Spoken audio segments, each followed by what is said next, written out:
Madamu ko ndeba yatinzera abantu ubwo nibyo yoye kuyobora none n'umunsira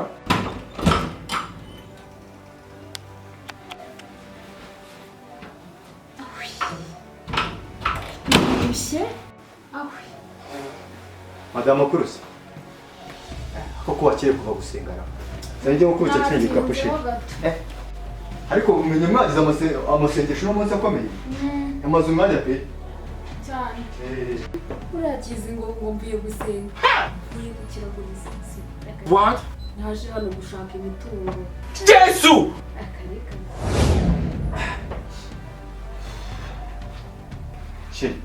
kunumvaga yiganirizaga ndi hari mu gikari bimeze bite nta kibazo rega ni n'umunaniro What? se sheri ko mbona utanyakira uyu munsi ntabwo watetse ariko se ne kubona igihe nakuzaniye iki nakuzaniye kugira ngo wowe uzagize uteke niwagiye ukirirwa mu gasozi renge byo ntabwo babindeye nese ubundi utuba utabikora nsanzwe mbikora ariko nkabikora none uno munsi byabaye ngombwa yuko nabikora bitewe n'uko ari byo nekereza kandi bigira gute biri ku murongo yuko ngiye mutekerezaho ibintu bitari byiza ubundi wajya kugenda mu masaha hakiri kare ukagenda saa 12 umunsi wagiye saa 12 none uko saa 8 utangiye kubinyobora iwanjye mu rugo rwawe uranyeka iki se kandi sheri ndagukeka iki ubu se ko wagiye saa 12 ukabugotse saa 8 ushaka kujya unyobora mu rugo rwawe mu izina rya Yesu urugo ni urwanjye nawe turaba tubireba kuko sheri nzanira kiriya gikapu mwereka akantu nakuzaniye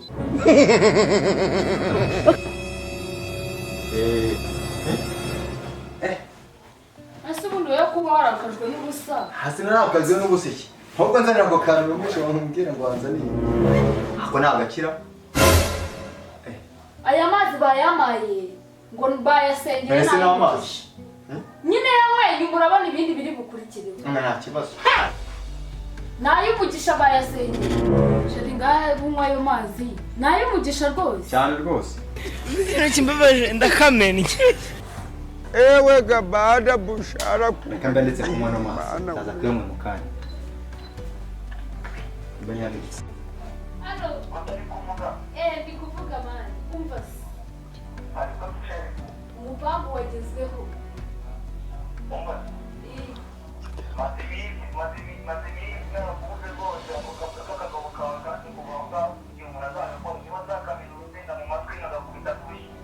ahubwo nawe ntukamumeretse wakagabo kandi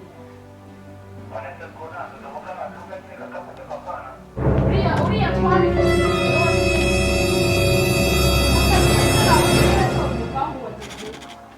majije kumuha y'amazi majije kumuha y'amazi nyine naje mubwire n'igipfu ahubwo ugira ngo witongera n'uduserebure niba bigusekeye ntabwo ujya uri kunywa oya ntabwo nagukinisha n'ukuntu ngukunda ariko ntabwo ubizi nakunda bwana nakabwirize nanjye ndaje sawa bituma amagara ndakubwira gera ngo ushaka itakugerera umugani sawa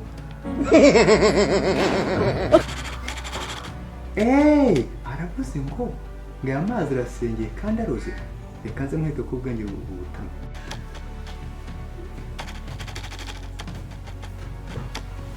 ndikumva neza shira mu mazi murenge mumbeshe mudarimo kumva yo ntabwo byabura ntabwo amazi hoya hoya hoya se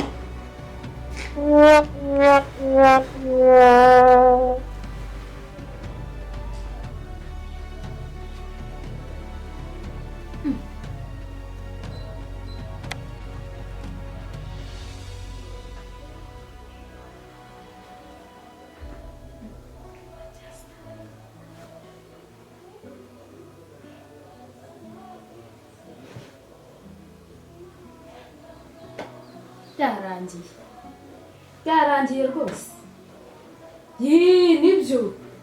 Nibyo rwose. Oya nibyo man urakoze.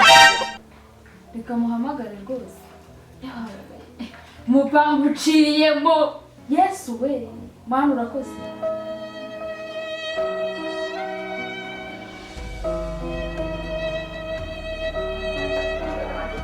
Sheri none umupangu wagezweho byanyabyo umva cyapfuye. Yaba we ahubwo banguka umva karagarami. None se Inze.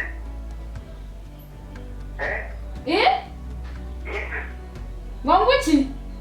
ariko mazeka Banguka ariko se nawe ntukamvangire kandi. Hewa, sheri wanjye itumamo. Ye? No, ewe sigo. Ahubwo mwamukanye. Ye.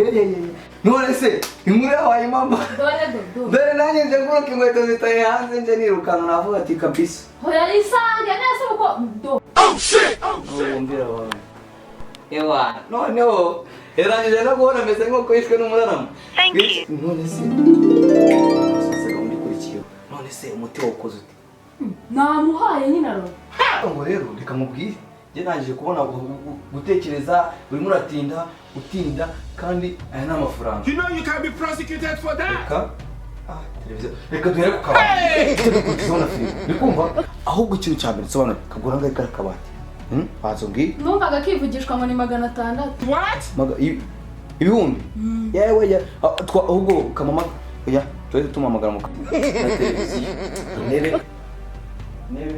Nebe kurikizaho nari ameza hari ameza nayo hari umuntu w'umukiriya we nshobora kuba nahita mbona ariko ngewe ari ikintu nibaza icyanzanye hano ni igiki wamamagaye mbwira ko aka kantu kataganga ibi ni umuntu ubona yapfuye yavuye mu bubu uri kumva yapfuye kera Banerekeza mu cyumba tujyane ubwo wowe ushobora gutuma amafaranga nayajya neza uko mbishaka ugasanga nyariye nanone ndi hari mu mageragere ariko reka mubwire Reka tugende tujye mu cyumba hanyuma iby'umupfu byo rwose njye ntubimbwire tugende umupfu yapfuye Photo!